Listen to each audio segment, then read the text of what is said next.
Welcome back to another episode of Office Politics. I'm your host, Matthew Stevenson, in partnership with Dukascopy TV. Remember, if it happens in the office, we're here to discuss it. This email is from Riga, capital of Latvia, and it goes as follows. What's the best way to make a presentation?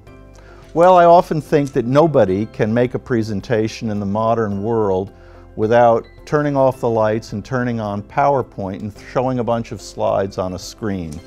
We've all been to many conferences, many meetings, many afternoons spent in the darkness, secretly checking your iPhone or maybe your BlackBerry, trying to get through the presentation. But for the person making that presentation, it's a bit disconcerting that half the audience is not quite listening.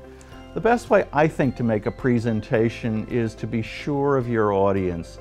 If they don't need the slide, if they don't need the PowerPoint, turn on the lights, come around from the lectern, make eye contact with the people that most need the information that you have, and give it to them. They'll listen to your voice probably more than they'll read your slides. The next thing is, don't just think of a presentation as something that happens in an auditorium. We present ourselves all day long in a short meeting, at a lunch, in a small conference, in a large conference. And in those meetings, start with your conclusions. Make your points, make them clearly, crisply. You don't necessarily need to have the accompanying memos always on a screen behind you. The next thing I think you want to be clear about in making a presentation is only hand out the material when you want it to be read. You start your presentation by handing out all your memos or your data.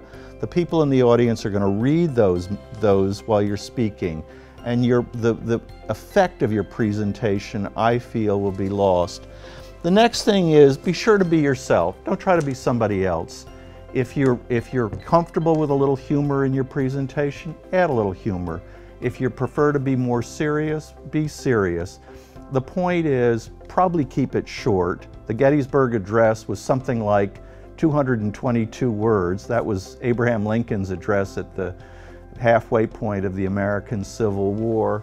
But so concise, start with your conclusions, end it sooner than later, and be yourself. You'll find that your audience is more receptive to you than they are to your PowerPoint piece of software.